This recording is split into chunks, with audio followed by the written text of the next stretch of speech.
Hello, friends, fiends, and fellow UBTubers, and welcome to episode 758 of the Daily Comic and Collectible.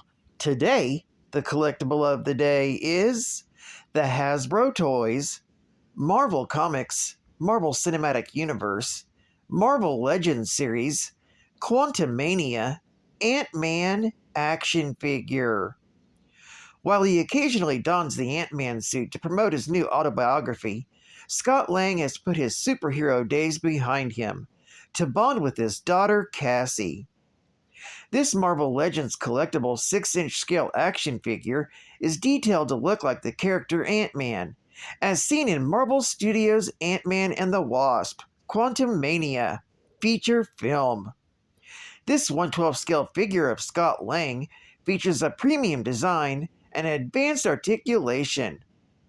Marvel fans and collectors alike can display this ultra-articulated action figure featuring posable head, arms, and legs. This Ant-Man also features a premium design, with hand-painted details even sculpting the eyes behind the mask.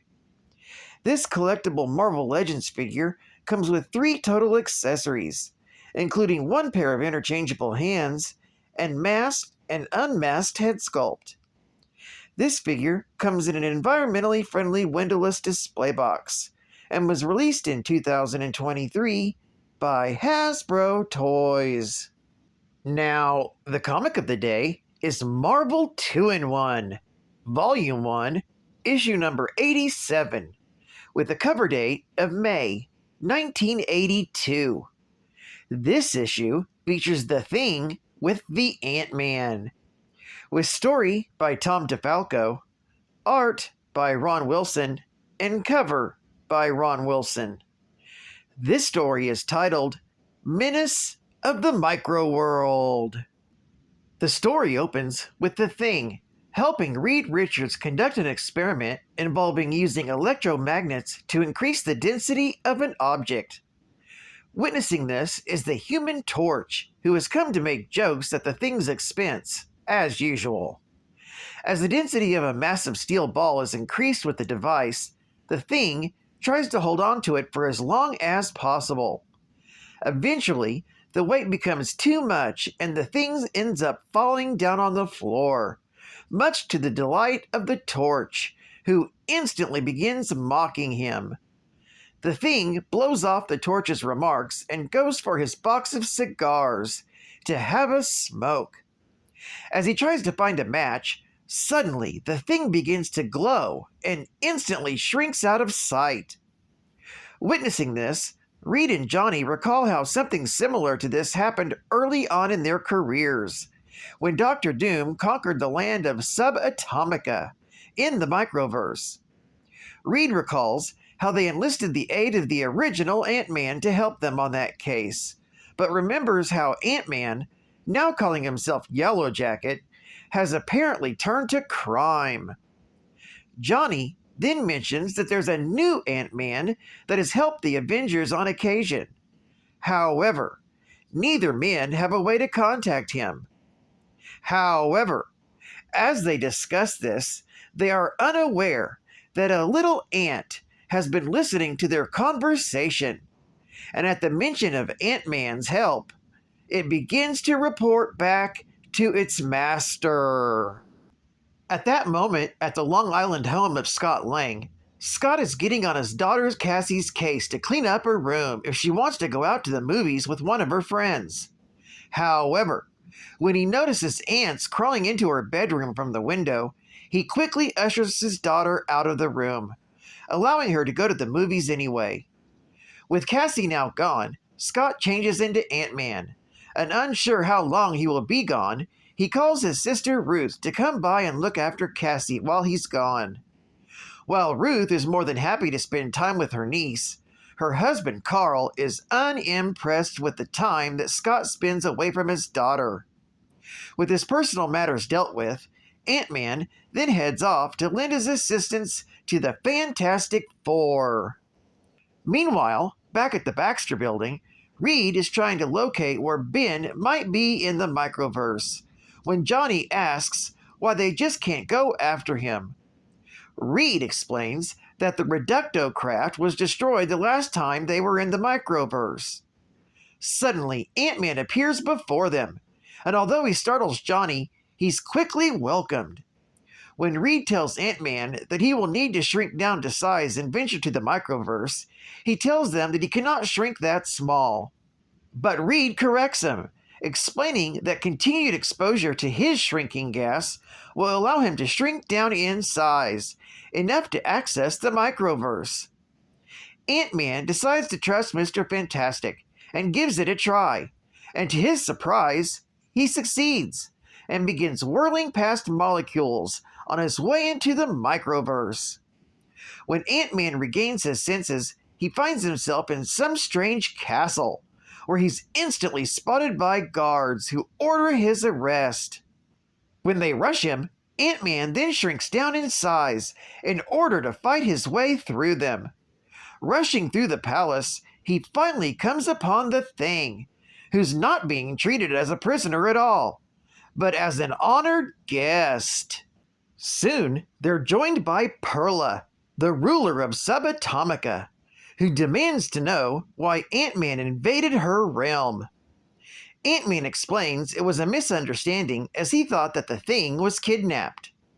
Perla explains that she had summoned the Thing because Zorak, the leader of the Lizard Men of Talk, seeks to make Perla as his bride. The only way she can get out of this union is if the Thing can defeat Zorak in battle on the field of honor. Perla considers Ant-Man a guest and orders her guards to set him up in a room for the night. Ant-Man soon begins to suspect that not everything is as it seems when he's placed in a room that looks more like a prison cell than a bedchamber. However, it has food and a computer system. Ant-Man begins trying to decipher how it works, unaware that it allows the guards to spy on his activities. Suddenly, the screen goes dark, prompting the soldiers to check the room. When they enter, it's empty and the computer has been smashed.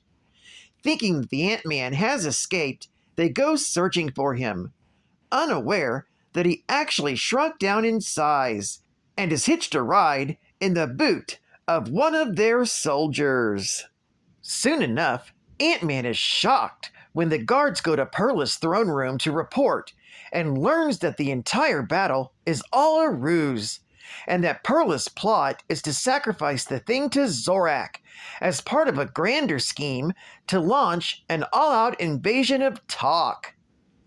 Needing assistance, Ant-Man reaches out with his control helmet to find this world's equivalent to an ant, and summons a strange-looking flying insect. He then flies out to the arena, where the Thing and Zorak are battling it out to the death. Swarming Zorak with this world's flying ants, Ant-Man manages to get to the Thing and warns him that he's being manipulated by Perla. The Thing then tosses Zorak into the guards, and both he and Ant-Man fight their way to Perla's invasion fleet and wreck it to pieces. With Perla's plot exposed and her invasion force destroyed, the two heroes force Zorak and Perla to sit down and sign a truce instead. With the crisis over, Ant-Man and the Thing head back home, where Ant-Man asks Ben if he would like to join him and his daughter for dinner. This story is continued in Marvel 2-in-1, issue number 88. Geek Fact: Johnny Storm recalls how the Fantastic Four first traveled to the microverse to battle Doctor Doom. This happened in the Fantastic Four, issue number 16, from July of 1963, with the help of the original Ant-Man, Hank Pym. Bonus Geek Fact: Reed Richards, or Mr. Fantastic, mentions that they recently lost their Reductocraft. It was destroyed in the Micronauts, Volume 1, issue number 40, from April of 1982. The Reducticraft was created by Mr. Fantastic of the Fantastic Four for traveling the microverse by use of Pym particles, created by the original Ant-Man, Hank Pym. Advertising ad fact. Get along, little doggy. Free! Lone Ranger's Western Town! Before we get started, just to let you know, figures and horses are not included. Now, you can purchase any 4 Lone Rangers figures or horses shown above, cut out the name of the figure or horse as your proof of purchase. Then fill out the coupon below and send it to us with all 4 proofs of purchase. And we'll send you the town that brings the Old West back to life. The exciting Lone Ranger Western Town includes Arbuckle's Hotel, the Carson City Bank, Box General Store, the Gold Nugget Saloon and Casino, and lots more.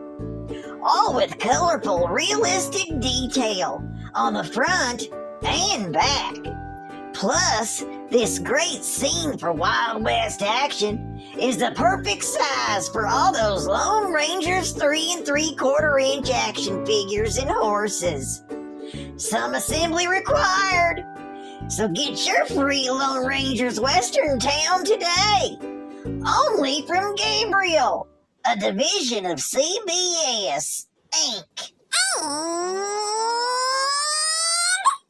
If kickbacks could turn back time, Spidey would have him day. I would stop Mephisto from hurting you. Screw Aunt May. If I could reach the stars, I'd stop the Emperor too. Geek Facts would have saved poor Padme and Danny too. If Geek Facts could turn back time. When Dr. Hank Pym, the first Ant-Man, first discovered his size-reducing serum, he became trapped in an anthill and was pursued by the ants within. He escaped with the help of a friendly ant and restored himself to his normal size. The incident triggered an interest in ants to Pym, and he theorized that ants communicate through psionic, pheromonal, and electrical waves transmitted through their antenna. After months of work, Pym succeeded in creating his first cybernetic helmet, which would enable him to communicate with ants through transmitting and receiving psionic, pheromonal, electrical waves. Through this helmet, he managed to control a number of ants who would help him in his adventures as Ant-Man.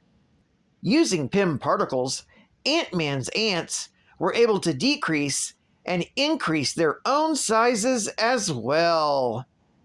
Well, I'd like to thank you for joining me for another Daily Comic and Collectible, and I hope to see you again Friday. This is Cut Fun Comics Man, and I'll catch you on the flip, baby. Over and out.